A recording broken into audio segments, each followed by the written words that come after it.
Hello बच्चों, कैसे हैं आप सब। आज हम स्टार्ट करेंगे अकाउंटिंग रेशो का नेक्स्ट क्लास, जो कि है एक्टिविटी रेशो पे। इससे पहले मैं सॉल्वेंसी और लिक्विडिटी रेशो करा चुका हूं। तो अगर आप लोगों ने पहले वो वीडियो नहीं देखी है तो पहले वो वीडियो जरूर देख लें, उसके बाद इस वीडियो पे आए। उसका लिंक मैं आपको इस वाले वीडियोज में ऐड कर दूंगा। और तो आज हम जो हमारा रेशो रहेगा वो रहेगा एक्टिविटी रेशो। एक्टिविटी रेशो में क्या क्या चीजें आती हैं, कौन कौन से रेशोज आएंगे और इसको किस तरह से लर्न करना है, ये सारी बात हम आपको इस वीडियोज में बताएंगे। तो लास्ट तक जरूर देखना वीडियोज, है ना। और चैनल को भी सब्सक्राइब कर लिया करो, ठीक है। ओके जी, चलिए स्टार्ट करते हैं हमारा जो है आज का टॉपिक एक्टिविटी रेशो पे। तो एक्टिविटी रेशो मेरे साथ साथ लिखना शुरू करो। एक्टिविटी रेशो, एक्टिविटी रेशो ये क्या रहेगा आपका, ये रेशो जो है टाइम्स में शो करेगा, यानी सारे जो है इसके टाइम्स में रहेंगे, यानी 2 टाइम्स 2.5 टाइम्स, ये ऐसे नहीं रहेगा 2:1 ऐसा नहीं रहता, ये सॉल्वेंसी रेशो रहता है। एक्टिविटी रेशो सारे आपके कैसे रहेंगे, टाइम्स में रहेंगे, तो ये ध्यान रखने वाली बात। इसके अंदर कौन कौन से रेशो जाएंगे, तो सर सबसे पहला आएगा इसमें इन्वेंट्री रेशो। सबसे पहला कौन सा आएगा, inventory turnover ratio. Inventory turnover ratio, inventory turnover ratio. दूसरा कौन सा रहेगा इसमें, trade receivable, trade receivables turnover ratio. फिर नेक्स्ट कौन सा रहेगा इसमें, नेक्स्ट रहेगा आपके पास trade payable turnover ratio, trade payable turnover ratio, turnover ratio. ये भी आपका ट्रेड रिसीवेबल टर्नओवर रेशो, ये भी टर्नओवर रेशो है। फिर नेक्स्ट आएगा आपके पास fourth, working capital, working capital turnover ratio. और ये जो दो नए लिख रहा हूं मैं, ये दो नया इस बार सीबीएसई ने ऐड किया, फिफ्थ कौन सा, टोटल एसेट्स टर्नओवर रेशो। और 6 पॉइंट है आपका नेट एसेट्स टर्नओवर रेशो।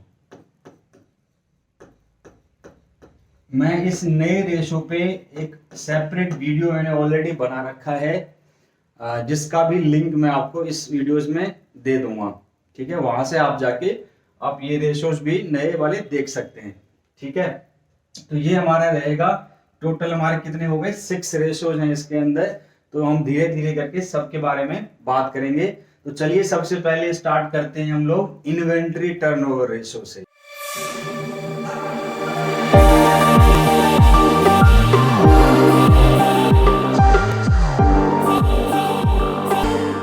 तो सबसे पहला हमारे पास आया इन्वेंट्री टर्नओवर रेशो। तो इन्वेंट्री टर्नओवर रेशो में क्या होता है बच्चों, इन्वेंट्री आप इसको याद कैसे रखोगे, एक्टिविटी रेशो में इसको आप याद कैसे रखोगे। इन्वेंट्री मतलब स्टॉक। बचपन से सिखाया जा रहा है आप लोगों को कि इन्वेंट्री को हम किस चीज पे रिकॉर्ड करते हैं, कॉस्ट वैल्यू पे या सेल्स वैल्यू पे। तो सर इन्वेंट्री हमेशा कॉस्ट पे रिकॉर्ड की जाती है। तो इन्वेंट्री टर्नओवर रेशो को कैसे रिलेट करके याद रखोगे कि इन्वेंट्री कॉस्ट पे रिकॉर्ड करते हैं, इसीलिए कॉस्ट को यहां पे क्या बोला जाता है, COGS, cost of goods sold. ये आ गया आपका न्यूमरेटर में। तो ऐसे याद रखोगे, इन्वेंट्री किस चीज पे रिकॉर्ड होती है, तो इन्वेंट्री कॉस्ट पे रिकॉर्ड होती है हमेशा। तो कॉस्ट मतलब COGS। COGS नीचे क्या आएगा, नीचे आएगा आपके पास एवरेज इन्वेंट्री। नीचे क्या आएगा आपके पास, एवरेज इन्वेंट्री। तो हमको याद रखने का सिंपल सा तरीका है कि इन्वेंट्री टर्नओवर रेशो, तो इन्वेंट्री किस चीज पे रिकॉर्ड करते हैं हम, कॉस्ट पे। तो कॉस्ट मतलब क्या, COGS, cost of goods sold divided by average inventory. तो आपको इस तरह से एवरेज इन्वेंट्री नीचे आएगा, ऊपर क्या आएगा, ऊपर बदलता जाएगा अभी। तो इसमें इन्वेंट्री में क्या याद रखोगे, COGS। अब COGS निकालने के फॉर्मूले, ये भी आप बचपन से सीखते आ रहे हो। सीओजीएस का एक फॉर्मूला क्या होता है, एक फॉर्मूला होता है इसमें ओपनिंग इन्वेंट्री या opening stock plus net purchase, net जैसे लिख दिया तो इसका मतलब परचेज में से परचेज रिटर्न माइनस करना है, plus direct expenses. Direct expenses क्या होती हैं, जो क्लास 11th में आप लोग ट्रेडिंग अकाउंट बनाते थे और ट्रेडिंग अकाउंट में जो भी खर्चे आते हैं उन सबको क्या बोलते हैं हम, डायरेक्ट एक्सपेंसेस। इसमें से माइनस क्या करना है आपको, माइनस करना है क्लोजिंग इन्वेंट्री। क्या माइनस करना है, क्लोजिंग इन्वेंट्री, ये आपको माइनस करना है। तो फॉर्मूला क्या बन गया, opening inventory plus net purchase plus direct expenses minus में क्लोजिंग इन्वेंट्री। तो ये तो इससे भी सीओजीएस निकल सकता है। दूसरा क्या फॉर्मूला होता है सीओजीएस निकालने का, दूसरा फॉर्मूला होता है सीओजीएस निकालने का, कॉस्ट निकालना है आपको। सेल्स दे रखा होता है, नेट सेल्स, तो नेट सेल्स में से आप क्या माइनस कर दोगे, ग्रॉस प्रॉफिट। ग्रॉस प्रॉफिट, तो ये क्या बन जाएगा आपका, ये भी है एक सीओजीएस निकालने का तरीका। अगर मान लो किसी क्वेश्चन में लॉस दे दिया तो क्या फॉर्मूला हो जाएगा, net sales plus gross loss. अगर लॉस है तो आप क्या कर दोगे, उसको ऐड कर दोगे। सिंपल सा, अगर कोई चीज आपको आपने उसको बेची है आपने उसको 10 रुपए में, ठीक है, और उस पे प्रॉफिट जो है वो 2 रुपए का है, जिसका मतलब उसका कॉस्ट कितना आया, बनाने में कॉस्ट कितना आया होगा, तो कॉस्ट आया होगा 8 रुपए। तो कैसे निकला, सेल्स में से आप ग्रॉस प्रॉफिट माइनस कर दोगे तो कॉस्ट निकल आएगा। कोई चीज बेची आपने 10 रुपए में, लेकिन उसमें बेचने में आपको 2 रुपए का लॉस हो गया, तो इसका मतलब बनाने में कितना खर्चा हुआ होगा, बनाने में खर्चा हुआ होगा 12 रुपए का। 12 रुपए में बनाया था, 10 रुपए में बेच रहे हो, तो 2 रुपए का क्या हो गया, आपका लॉस हो गया। तो आप इस तरीके से इसको इलस्ट्रेशन दिमाग में रख के फॉर्मूला खुद याद रख सकते हैं, क्रिएट कर सकते हैं। तो ये तो हो गया हमारा सीओजीएस कैसे निकालते हैं, करेक्ट। अब सीओजीएस निकालने के बाद फिर आता है हमारे पास कि एवरेज इन्वेंट्री हम कैसे कैलकुलेट करें। तो एवरेज इन्वेंट्री का फॉर्मूला लिखो मेरे साथ साथ। एवरेज, अगर हम मुझे दो चीज का एवरेज निकालना है तो हम किससे डिवाइड करेंगे, दोनों को सम कर देंगे डिवाइडेड बाय 2। 3 चीज का एवरेज निकालना है तो क्या करेंगे, तीनों को जोड़ लेंगे डिवाइडेड बाय 3। तो हमारे पास एवरेज इन्वेंट्री में किसका लेना है, कितने आइटम, एक तो लेना है मेरे को ओपनिंग इन्वेंट्री और प्लस कर दोगे इसमें क्लोजिंग इन्वेंट्री,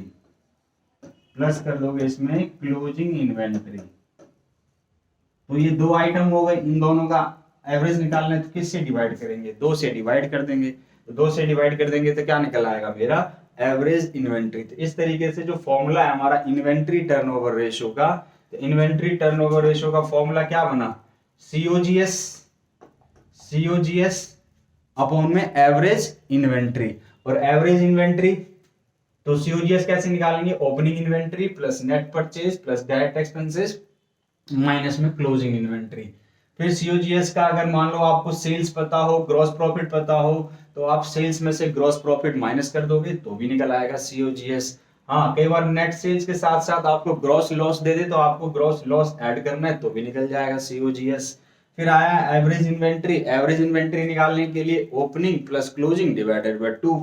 2 आइटम है, opening inventory, closing item inventory. अगर 2 का एवरेज निकालना है तो 2 से डिवाइड, 3 आइटम होते तो 3 का निकालते तो 3 से डिवाइड करते, करेक्ट है। इस तरीके से हम लोग इन्वेंट्री टर्नओवर रेशियो निकालते हैं, करेक्ट। समझ में आ गई मेरी बात। तो ये हमारा हो गया इन्वेंट्री। नेक्स्ट, इन्वेंट्री के बाद जो हमारा नेक्स्ट आता है वो आता है हमारा ट्रेड रिसीवेबल्स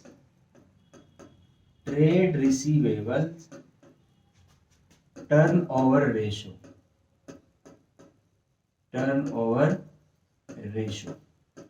अब देखो एक चीज ध्यान रखो कि ट्रेड रिसीवेबल्स में क्या क्या चीजें आती हैं, किस किस चीज को हम ट्रेड रिसीवेबल बोलते हैं।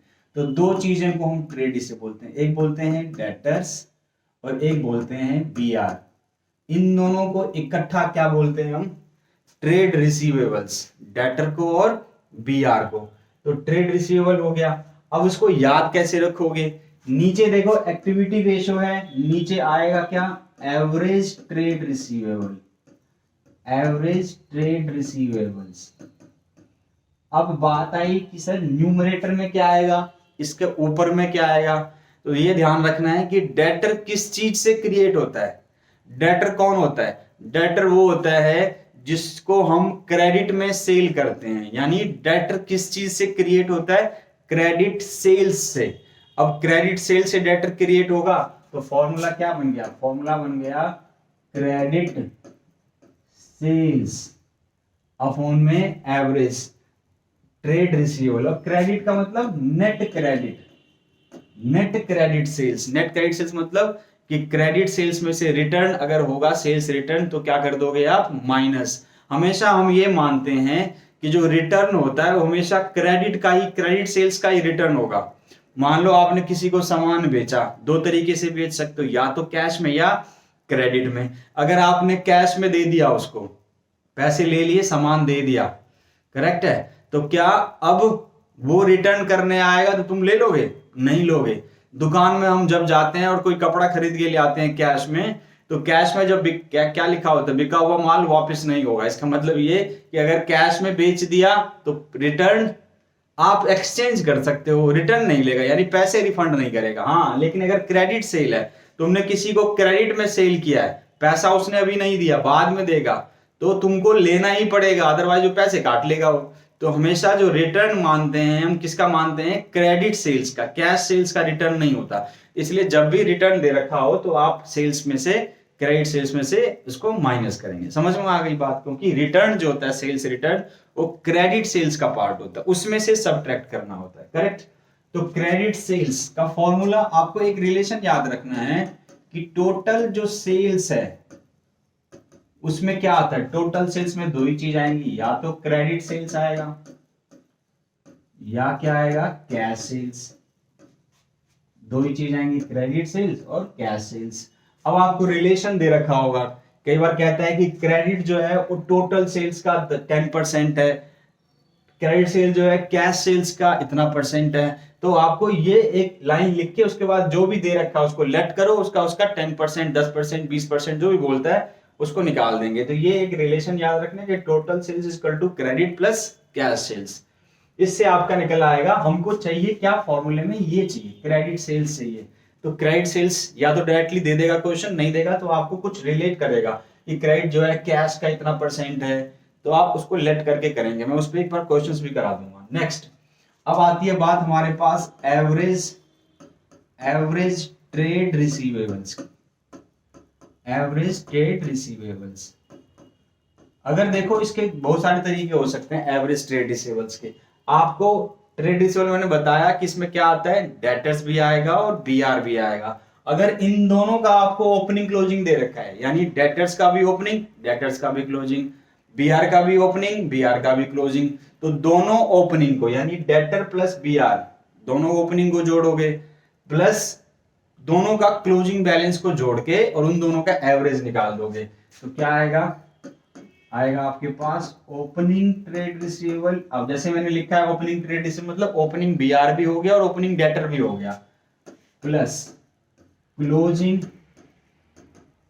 Trade receivable. अब जैसे मैंने बोला क्लोजिंग ट्रेड रिसीवेबल, तो इसका मतलब इसमें क्लोजिंग बीआर भी आ गया और क्लोजिंग डेटर भी आ गया, दोनों को जोड़ देना, डिवाइडेड बाय 2। एवरेज निकालना है दो चीजों का, ओपनिंग क्लोजिंग का, तो डिवाइडेड बाय 2। इससे हमारा आ गया एवरेज ट्रेड रिसीवेबल्स, करेक्ट है। आप इसको फॉर्मूले में पुट कर दोगे, इतना टाइम्स आ जाएगा ट्रेड रिसीवेबल टर्नओवर रेशियो। और देखो कई बार क्या होता है, आपको एक ही साल का इंफॉर्मेशन दे रखा होता है, यानी आपको या तो ओपनिंग डेटर बीआर दे रखा होगा या क्लोजिंग डेटर बीआर दे रखा होगा। क्लोजिंग दे रखा होगा, ओपनिंग उस क्वेश्चन में नहीं दिया हुआ होगा, तो सर एवरेज कैसे निकालें, उसमें तो ओपनिंग है ही नहीं। तो जब क्लोजिंग ही सिर्फ दिया हुआ है, तो हम तो अगर दो आइटम का एवरेज निकालना होता है तो किससे डिवाइड करते हैं, 2 से। और अगर सिर्फ क्लोजिंग ही दिया हुआ है तो उसका एवरेज कैसे निकालोगे, उसका एवरेज निकालोगे 1 से डिवाइड करोगे। अब 1 से डिवाइड करो या नहीं करो, आंसर तो वही आएगा जो क्लोजिंग ट्रेड रिसीवेबल होगा।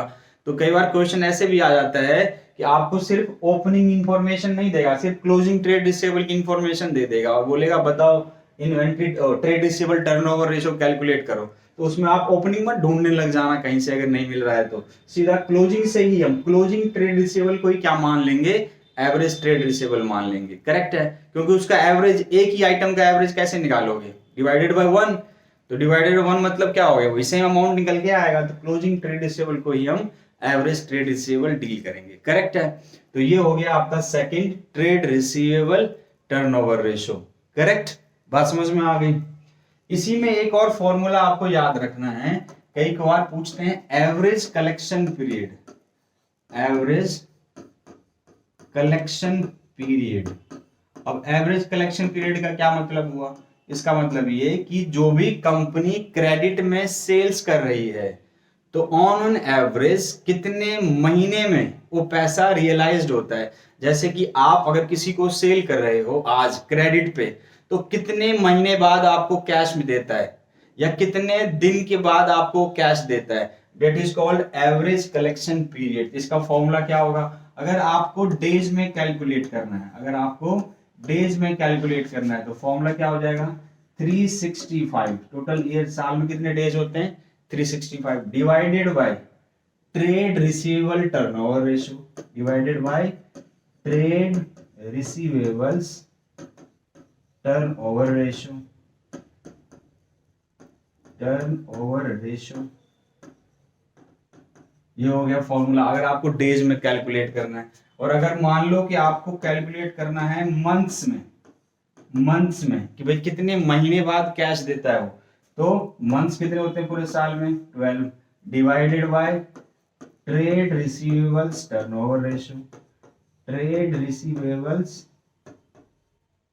Turnover ratio. तो ये हो गया आपका फॉर्मूला इस चीज का, ये फॉर्मूला हो गया आपको कि कलेक्शन पीरियड, कि भाई कितने दिन में हमारा क्रेडिट सेल्स कैश में कन्वर्ट हो जाता है, this is called average collection period. तो ये आपका पूरा सेकंड कॉन्सेप्ट हो गया ट्रेड रिसीवेबल टर्नओवर रेशियो का। अब नेक्स्ट चलिए, नेक्स्ट आता है हमारे पास, नेक्स्ट क्या आएगा, नेक्स्ट आएगा third, trade payable, trade payable turnover ratio, trade payable turnover ratio. इसका अब आपको ये ध्यान रखना है सर, ट्रेड पेबल में जो है हमारे कौन कौन से आइटम आते हैं, हम किसको ट्रेड पेबल बोलते हैं। जैसे ट्रेड रिसीवेबल्स में क्या आता था, डेटर और बीआर, डेटर और बीआर। वैसे ही ट्रेड पेबल में कौन कौन सी चीजों को हम ट्रेड पेबल बोलते हैं, जो पैसा देना है। तो इसमें दो चीजें क्या निकल के आती हैं, एक आता है क्रेडिटर और एक आता है बिल्स पेबल। वहां पे ट्रेड रिसीवेबल में क्या आता था, डेटर और बीआर, ट्रेड पेबल में क्या चीजें आएंगी, क्रेडिटर और बिल्स पेबल। तो ये दो को क्या बोलते हैं हम, ट्रेड पेबल। अब इसको याद कैसे रखोगे, तो देखो नीचे न्यूमरेटर में, पता नहीं डिनोमिनेटर में क्या आएगा, डिनोमिनेटर में आएगा average trade payable, average trade payable, average trade payable. अब न्यूमरेटर में क्या आएगा, तो ये ध्यान रखो कि क्रेडिटर किस चीज से क्रिएट होता है, क्रेडिटर किसको बोलते हैं, जिससे आप क्रेडिट में परचेज करते हो। अगर आप सामने वाले पार्टी से क्रेडिट में परचेज कर रहे हो, यानी आप पेमेंट उसको बाद में दोगे, तो क्या कहलाएगा आपके लिए, क्रेडिटर कहलाएगा।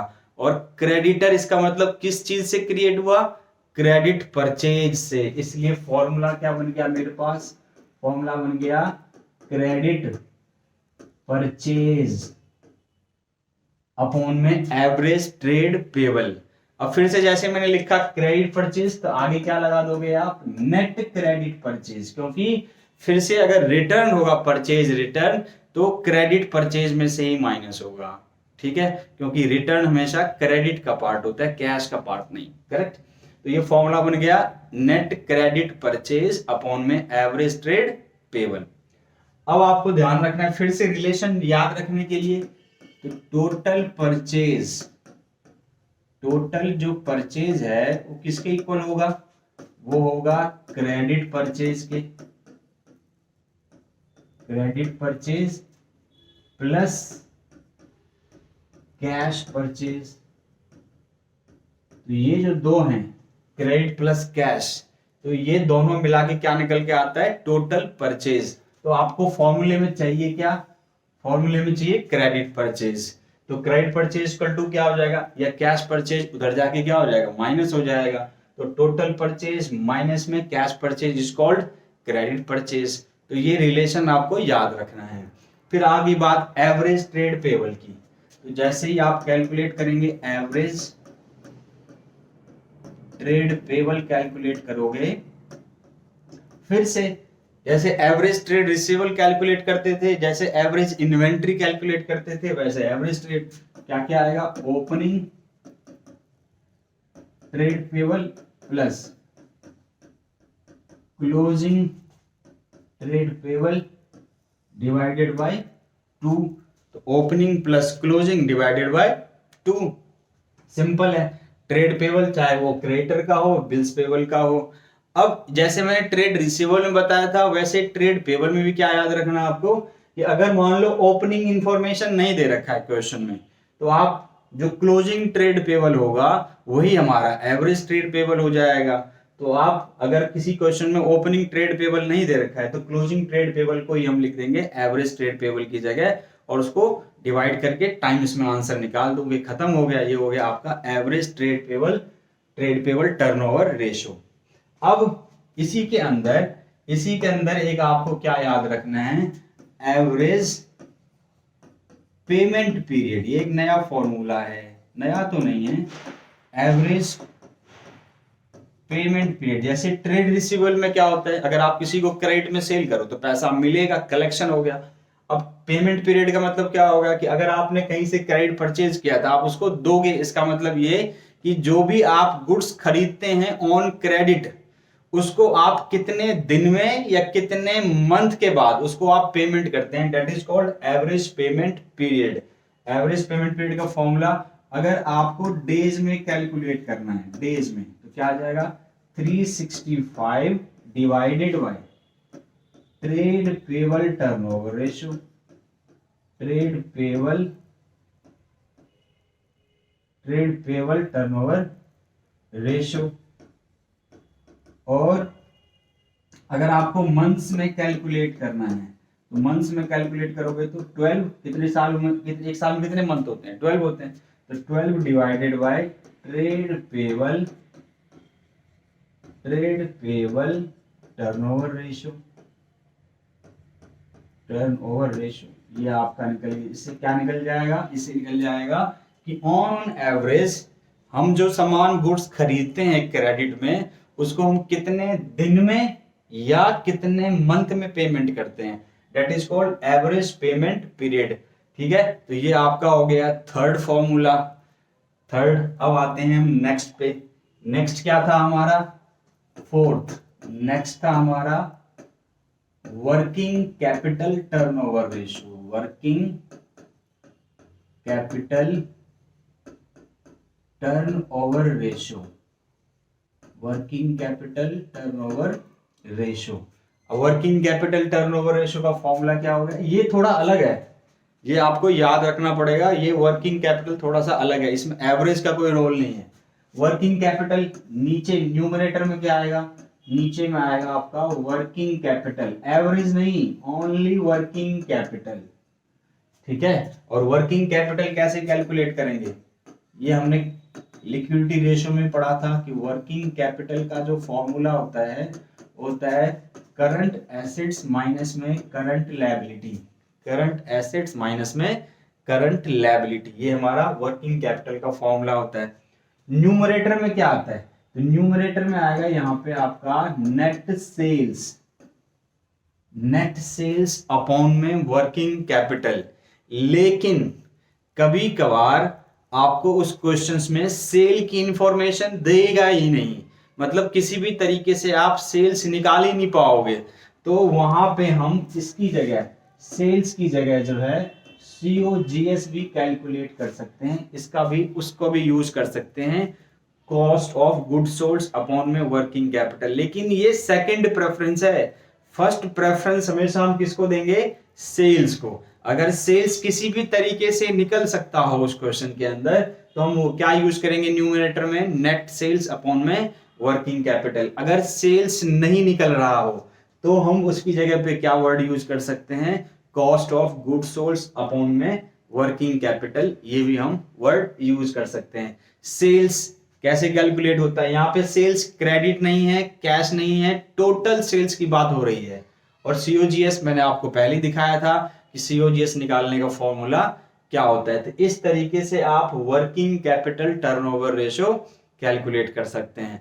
और बाकी के जो दो रेशो है आपके पास, नेट एसेट्स टर्नओवर रेशो और assets total assets turnover ratio, ये मैंने इसकी अलग से वीडियो बना रखी है, तो अननेसेसरी इसमें हम ऐड नहीं करते, लेंथ लंबा हो जाएगा वीडियो।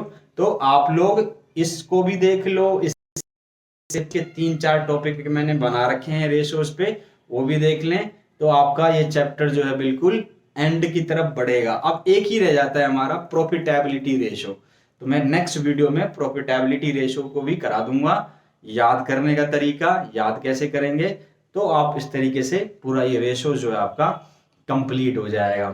Thank you.